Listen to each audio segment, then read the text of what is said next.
Processor embedded system का अहम भाग होता है। किसी एम्बेडेड सिस्टम के डिजाइनर के लिए माइक्रो प्रोसेसर तथा माइक्रो कंट्रोलर का ज्ञान अति आवश्यक है। Processor technology. प्रोसेसर एक डिजिटल सर्किट होता है जो कंप्यूटेशन के कार्यों के लिए डिजाइन किया जाता है। कंप्यूटेशन इंजन का आर्किटेक्चर सिस्टम के आवश्यक फंक्शनैलिटी को इम्प्लीमेंट करता है।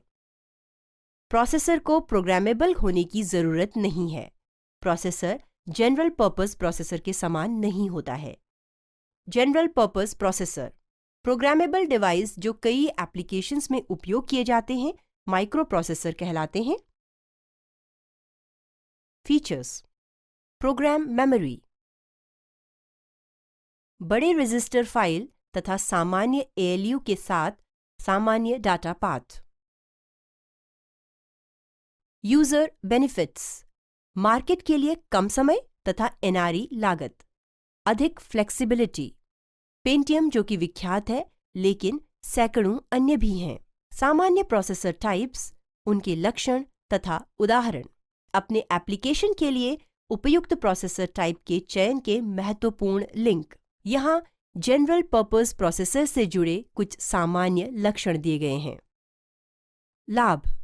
डिजाइन करने तथा उपयोग में आसान, अतः डिजाइन टाइम कम होता है, अतः डिजाइन की लागत कम होती है, पुनः प्रोग्राम किया जा सकता है। हानियां। प्रदर्शन अच्छा नहीं होता, साइज बड़ा होता है क्योंकि इनका निर्माण कई एप्लीकेशंस में उपयोग के लिए होता है और इनके स्पेसिफिकेशन अलग-अलग होते हैं तथा ये सभी स्पेसिफिकेशन प्रोसेसर पर संभव होने चाहिए। इनमें पावर की खपत अधिक होती है। सामान्यतः इनका उपयोग पहली बार बाजार में उतारे गए उत्पाद के साथ होता है चूंकि इनके डिजाइन की लागत कम होती है और उपयोग में ये आसान होते हैं। कोड के उपयोग होने के कारण एक डिजाइनर अच्छे प्रदर्शन की तुलना में कंपाइल किए गए कोड की साइज कम से कम रखने की कोशिश करता है। Single purpose processors, digital circuit जो सिर्फ एक ही कार्य के एग्जीक्यूशन के लिए होते हैं, AKA कोप्रोसेसर, एक्सेलरेटर या पेरिफेरल। विशेषताएं। इनमें सिर्फ वो ही कंपोनेंट्स होते हैं जो एक प्रोग्राम को एग्जीक्यूट कर सके। कोई प्रोग्राम मेमोरी नहीं होती। लाभ। तीव्र, कम पावर, छोटे साइज। इस प्रकार के प्रोसेसर सिर्फ एक ही प्रोग्राम को एग्जीक्यूट करते हैं। एक embedded designer custom digital circuit से सिंगल पर्पस प्रोसेसर बनाता है। इनके लाभ तथा हानियां कुल मिलाकर जनरल पर्पस प्रोसेसर के विपरीत होते हैं। लाभ। प्रदर्शन काफी अच्छा होता है, छोटा साइज, एक समस्या समाधान के लिए फिट, पावर की कम खपत। हानियां। डिजाइन करना कठिन होता है और समय भी अधिक लगता है। डिजाइन की लागत अधिक होती है। रिप्रोग्रामिंग कठिन होता है। सीमित फ्लेक्सिबिलिटी, किसी प्रकार का परिवर्तन अथवा विशेषताएं शामिल करना कठिन होता है। Standard single purpose processors hardware peripherals को एक अलग अध्याय में वर्णित किया गया है। इनका उपयोग अनेक प्रकार के एप्लीकेशंस में समान टास्क के लिए होता है। Single purpose processors. उदाहरण। इनका निर्माण किसी एंड प्रोडक्ट के स्पेसिफिक जरूरतों को पूरा करने के लिए होता है। डिजाइन प्रोसेस के दौरान इनको पावर तथा प्रदर्शन दोनों के लिए अनुकूल बनाया जाता है।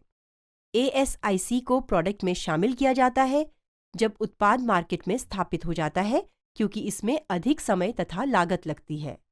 मार्केट में प्रोडक्ट के स्थापित होने के पश्चात प्रोड्यूसर प्रोसेसर को अच्छा बनाकर कुछ अतिरिक्त लाभ की गुंजाइश रख सकता है।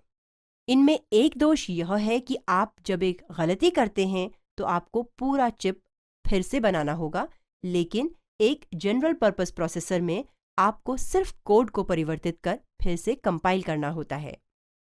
आप एक ASIC का उपयोग एक स्थिर मार्केट में कर सकते हैं, नॉन ASIC सॉल्यूशन के बिना, जहां टेक्नोलॉजी तथा आवश्यकताएं जल्दी परिवर्तित नहीं होते।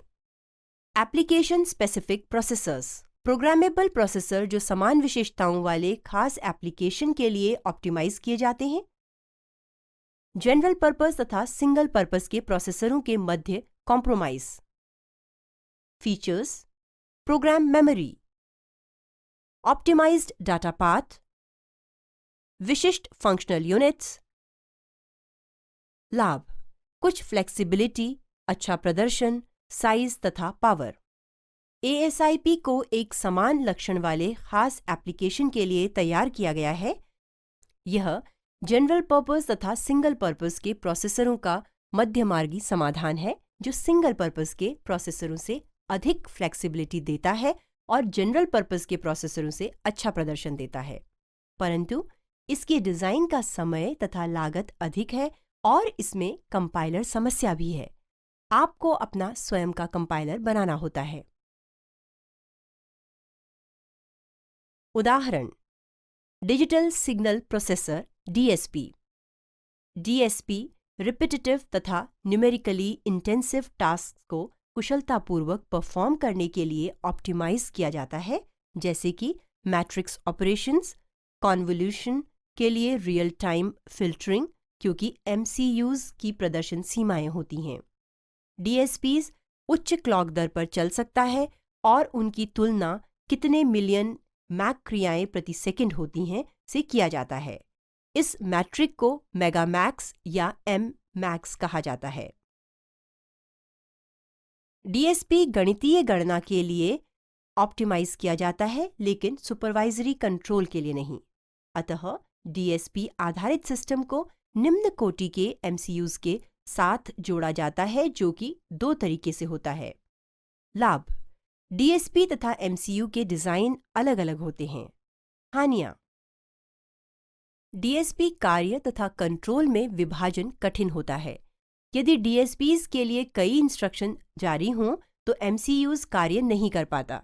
DSP तथा MCU अलग अलग डेवलपमेंट टूल्स पर बनते हैं। Conversion processor real time data flow के कंप्यूटेशन के लिए तथा नियंत्रण संबंधित कार्यों के लिए। लाभ: रियल टाइम डाटा फ्लो के कंप्यूटेशन के लिए तथा नियंत्रण संबंधित कार्यों के लिए। हाई क्लॉक रेट्स तथा निम्न पावर डिसिपेशन। हानियां: एक कंट्रोल एप्लीकेशन को सिग्नल प्रोसेसिंग के साथ एक ही डिवाइस पर मिश्रित करने से non real time task time critical tasks में दखल दे सकते हैं। डेवलपर की स्किल उच्च होनी चाहिए।